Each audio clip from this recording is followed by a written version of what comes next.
2 na ng umaga. Pupunta rin kami ng Inflatable Island sa Subic kasi we expect a 3-hour drive. Ito na, nagkaano na seating arrangement, 2 o'clock, siguro 3 o'clock.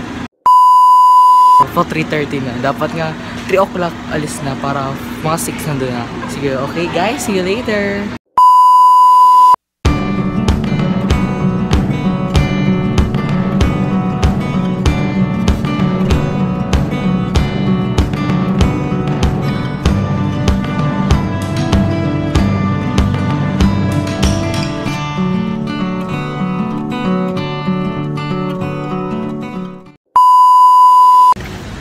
So 6:47 na naulan dito. Kakarating lang namin. Pinsan ko. Yan, diba din eh. So ito punta kami sa ticketing area. Yan, naulan na. Naulan na.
Siyempre sa So, paalis na kami. 2:44 na. So, from 7 to 2:44 nandito lang kami. Kasi may whole day access naman. Yung play area lang yung for 4 hours. Kasi inabi namin yung spray na play pass which is worth 1,099. So, ito, pauwi na kami. Tapos yung inflatable sa loob ng Samba Beach. So, ito, nag-arrange na naman kami ng bagong sitting arrangement sa van.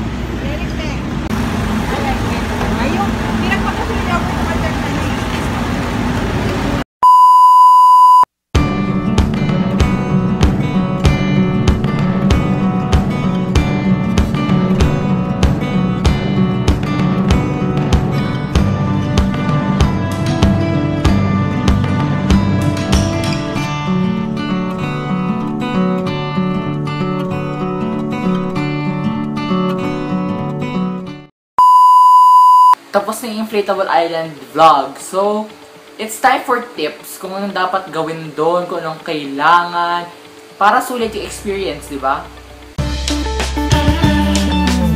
So, unang question.